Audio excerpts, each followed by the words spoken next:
Good evening and welcome back to Empty Cloud Monastery. My name is Bhante Suddhāso and I'll be talking about another discourse of the Buddha. So we'll start with homage to the Buddha, and then I'll read through the discourse and give some commentary, and then I'll take any questions at the end, so feel free to type in questions at any time. Namo tassa bhagavato arahato samma sambuddhassa. Namo tassa bhagavato arahato samma sambuddhassa. Namo tassa bhagavato arahato samma sambuddhassa. Buddhang dhammang sanghang namassami. So this evening we'll be looking at discourse from the Samyutta Nikaya, chapter 22, sutta number 126. This one is called the Samudayadhammasutta. So this is discourse from the Khanda Samyutta, which is a section of discourses related to the five khandas. The five khandas are the five components of body and mind, five components of self-identity. And the title of this discourse, Samudayadhamma. Samudaya means arising or appearing, coming into being. And Dhamma has many different meanings depending on context. When the word Dhamma is used in a compound word as the final word in a compound, then it means of the nature to or having the characteristic of.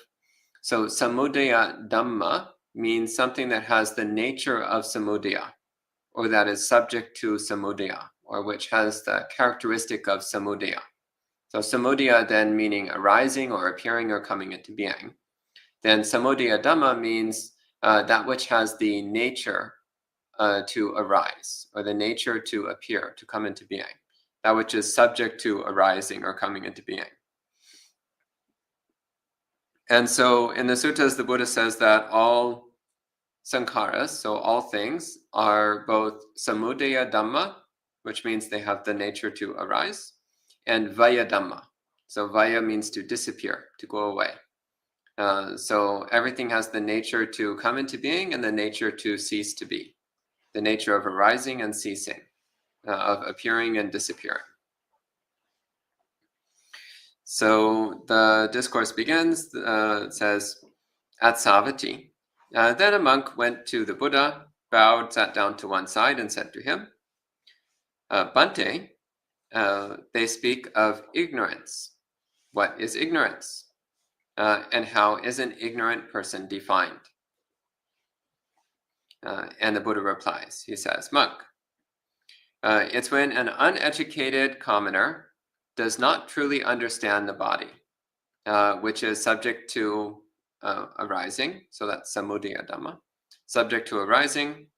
They do not understand it as a physical body, which is subject to arising. They do not understand the physical body, which is subject to vanishing, so that's vaya dhamma, as I mentioned earlier, as a physical body, which is subject to vanishing. And they do not understand the body, which is subject to arising and vanishing, as a body which is subject to arising and vanishing. So this is the basic structure of the Buddha's point here. So he then applies this to the other five khandas, but we'll just start with talking about the first one here. So the discourse has a monk going to the Buddha and asking the Buddha, what is ignorance? What is avidya? Avidya is the Pali word here, which is translated ignorance. What is avidya? And what does it mean when we say that someone is ignorant, when they're caught in avidya? And the Buddha replies, it's when a asuttava patujana. Asuttava literally means someone who is not heard, who is not listened, someone who has not listened to the Dhamma, someone who has not heard the Dhamma. And patujana means a commoner, an ordinary person. So an uneducated commoner, a person who is an ordinary person who has not heard the Dhamma, who has not listened to the Dhamma. So an ordinary person who has not listened to the Dhamma does not understand that the physical body is, in fact, subject to appearing and vanishing. It's subject to arising and ceasing. It's subject to coming into being and ceasing to be. So this is the first way that one can understand ignorance. Ignorance is when one does not recognize the impermanence of the physical body. One does not recognize the transience, the insubstantial nature of the physical body. That the nature of the physical body is to appear and disappear, to come in and out of being, to arise and cease. And then the Buddha continues, he says, they do not accurately understand that feeling, that's Vedana, that feeling is of the nature of arising and ceasing. And the same with Sanya, which is usually translated perception, but a more accurate translation would be recognition or identification. So Vedana is our feeling of pleasure, pain, and neutral sensation. And then Sanya is the identification or recognition process. When we're having some kind of sensation, then we identify that sensation. That's Sanya. Sanya is identifying an experience. So this is placing a label or an identity on an experience that's happening. And so again, also Sanya, so perceptions or recognitions have the nature to arise and cease. They're impermanent, they're transient. And then the same goes for Sankhara. So the fourth of the 5 components of being is Sankhara, which is mental activities and processes and formations. So this includes things like thoughts, emotions, memories, concepts, ideas, all of those mental activities and objects. Those are all called Sankhara. And Sankhara also are subject to arising and ceasing. Their nature, their fundamental nature, their root characteristic is to appear and disappear. And this is happening all the time. So if you watch your mind, you'll see this is happening all the time. Our body experience is constantly appearing and disappearing. Our feelings are constantly appearing and disappearing. Our recognitions, our labels are constantly appearing and disappearing. And all of our mental activities and processes are constantly appearing and disappearing. And then finally, the 5th one, consciousness. Also, consciousness, the Buddha says, is subject to arising and ceasing, subject to appearing and vanishing. And so the ignorant person is, again, the commoner, the ordinary, unawakened person who has not listened to the Dhamma, and they do not recognize that these 5 components of being, so the body and then the 4 mental components, that all these 5 components of being are transient, insubstantial, impermanent, hollow, empty, subject to arising and ceasing, constantly appearing and vanishing, constantly coming into being and constantly ceasing to exist. So the ignorance then here, the Buddha is defining ignorance as meaning not paying attention to the impermanence of the 5 khandhas, not paying attention to the impermanence of body and mind, not paying attention to the fact that every component of body and mind is constantly arising and ceasing, appearing and vanishing, constantly changing, coming and going. So the Buddha says, this is called ignorance, and this is how an ignorant person is defined. This is avijja, and this is what a person who's lost in ignorance is called. So the word that's translated here simply as ignorant person, by the way, in Pali is avijjagata. So gata means gone to. So avijjagata means someone who's gone to ignorance, someone who's lost in ignorance, immersed in ignorance. So when this was said, the sutta continues. When this was said, the monk said to the Buddha, Bhante, they speak of knowledge. So that's vijja. Vijja means in Pali, the word vijja has the sense of a body of true knowledge. Some translators have translated vijja as science, which I find sometimes contextually relevant, sometimes not so much, or as true knowledge. So the word vijja has the sense of something which is really true, a body of true knowledge, of true understanding. And in fact, it's related to the word Veda. So the Vedas were considered to be a body of true knowledge, of true information, of true wisdom. So Vidya then is a body of true knowledge, of true wisdom. So the person says, Bhante, they speak of this thing called Vidya, true knowledge. And yes, what is Vidya? What is true knowledge? And how is a knowledgeable person defined? And the Buddha replies, he says, monk, it's when an educated disciple of the noble ones, so in Pali that's Suttava Arya Savaka. Suttava means one who has listened, so one who has listened to the Dhamma.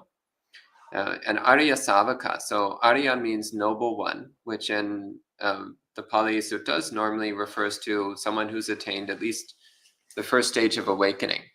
And Savaka means disciple or student.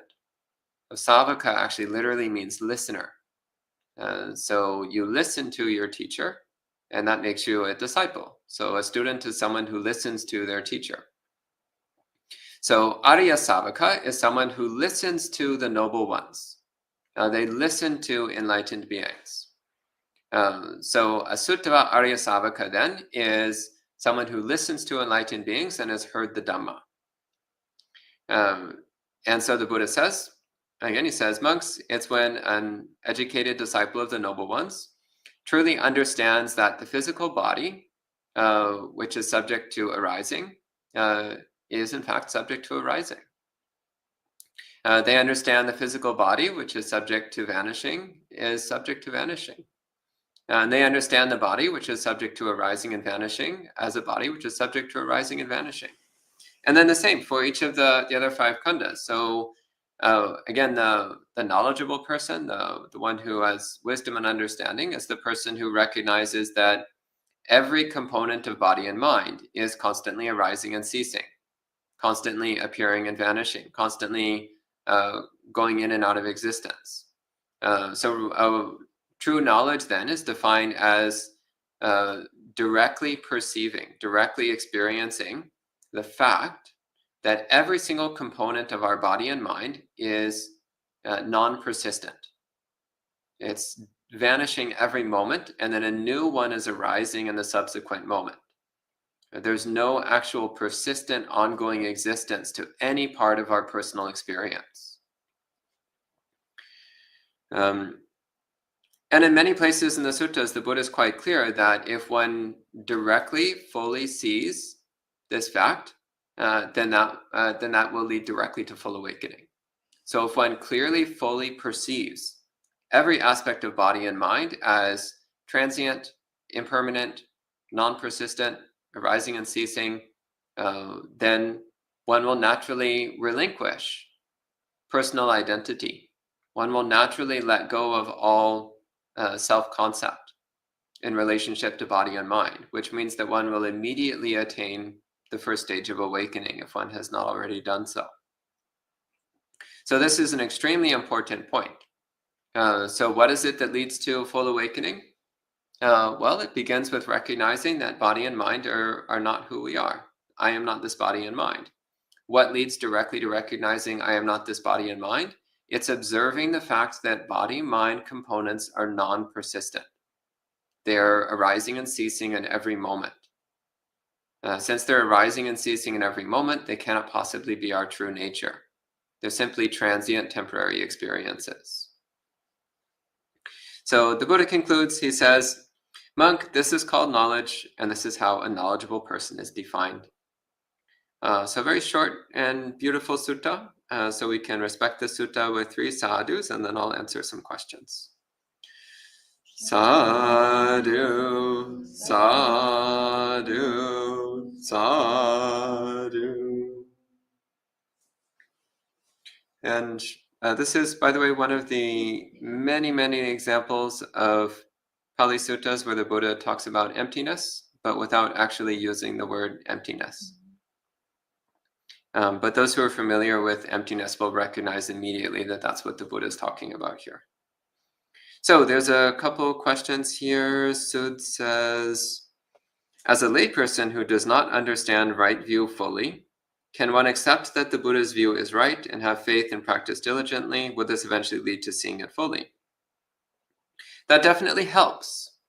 So if you have faith in the Buddha's awakening and faith that the Dhamma leads to awakening, then that will give you the determination and courage to apply the Dhamma to your life, which then leads to having direct experience of it and confirmation of it.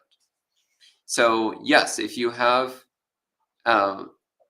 faith and confidence in the accuracy of the Buddha's teachings and the validity of the Buddha's awakening, and then you make some effort to practice in accordance with that, then that will lead to direct understanding. So yes, absolutely, faith in the Buddha and faith in the Dhamma is not a necessity at the very early stages of one's practice, but it very quickly becomes a necessary foundation for making swift progress. Ryan says, in the final analysis, is all we can do our best to keep moral precepts, meditate as often as possible, and hope for the best, since karma will dictate our fate, isn't it? This isn't really on the topic of the sutta. In fact, it's not even remotely on the topic of the sutta. So Ryan, I would encourage you to bring this question to Monk Chat tomorrow evening, because that's the opportunity for asking any question on any topic. You could even just copy paste your question directly into the comment section for tomorrow's Monk Chat, and I'll see it first thing. And we see a couple more questions. Amaranta, it looks like you started to type a question and didn't finish it, so maybe if you could write in the rest of your question. Sud says, how can one become the Suttava of the Aryas now that the Buddha has passed away and one is not sure who is a noble one and who isn't anymore in this day and age? Well, the best thing we have is the suttas. So the closest we can come to listening to the Buddha himself is reading the suttas. So the suttas are not perfect, but they're the best we have, and they're really good. There are a few flaws here and there, which have crept in over the centuries, which is a bit unfortunate. But for the most part, they're really, really good. And you can clearly get the feeling of the Buddha coming through the suttas. You can really catch the flavor of his teachings through the suttas. But it does require some persistence and dedication, some perseverance in reading the suttas every day, just constantly sticking with it, even when it's not making any sense or isn't quite registering in your mind. Just keep reading the suttas, keep filling your mind with the Buddha's words. And eventually it starts to sink in, it starts making sense. You'll start to understand what the Buddha's talking about. So this is the best we have. So it's true, we no longer have the Buddha in the flesh, so to speak. And it's actually literally impossible to know who's awakened and who isn't. So I actually wouldn't rely on trying to find an enlightened teacher to teach you, because one, you have no idea who's enlightened and who's not. And two, even if someone's enlightened, that doesn't necessarily mean they're going to be any good at teaching you. So the best we have is, in fact, the suttas. Read the suttas every day, keep reading until you've read through all the suttas at least once, and then do it again. And just keep doing that until you either attain awakening or die. And you'll find it helps immeasurably in your practice. Visa says, how can we maintain motivation even when practice is going poorly? Well, if your practice is going at all, then that's something that should give you motivation. But one thing that I find helpful is recollecting the progress we've made in the past. Recollecting whatever benefits we've experienced in the past. Any experience we've had of tranquility, no matter how minor, happiness, no matter how minor, wisdom, no matter how minor, any improvement whatsoever that we've experienced through the Dhamma. Recollect that, bring it to mind, and that will tend to motivate you. And conversely, also recollecting how awful it is when we're not following the Dhamma, when we let desire and aversion rule our mind, remembering how painful and uncomfortable that is. Or when we let the mind slip into dullness and blurriness and delusion, how uncomfortable that is as well. So that also can help motivate us in the other direction. And Ryan says, sorry, presumably for the off-topic question. So it was a good question. I like the question, and I'll be happy to talk about it tomorrow.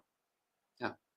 Okay, so Amaranta says, since the Buddha fully understood emptiness with nirvana, can meditation on impermanence of the body and mind help us to understand better, or six elements meditation is better?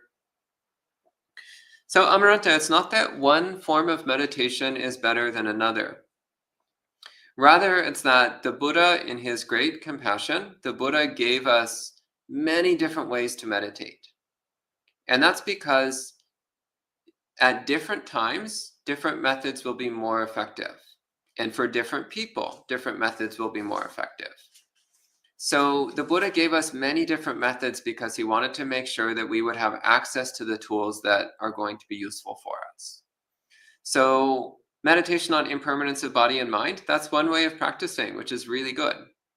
Six elements meditation is another way of practicing, which is also really good. I use both of those methods from time to time, and they're both really good. Sometimes one is going to be more effective than the other.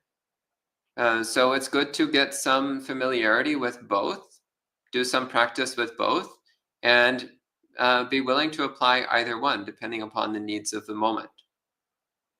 And ideally also develop some proficiency with several other meditation methods as well, including the so-called method of no method, because sometimes that's actually exactly what you need.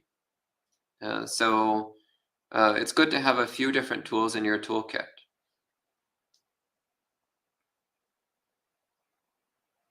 And Sud says, despite having sensual desires, if one reads the suttas, can they have the quality of cleaning the mind, similar to how the Buddha described in Bhante. Yes, because when you're reading the suttas, one of the things that's doing is it's replacing your defiled worldly thoughts with Dhamma thoughts. So that does, in fact, start to gradually cleanse the mind over time.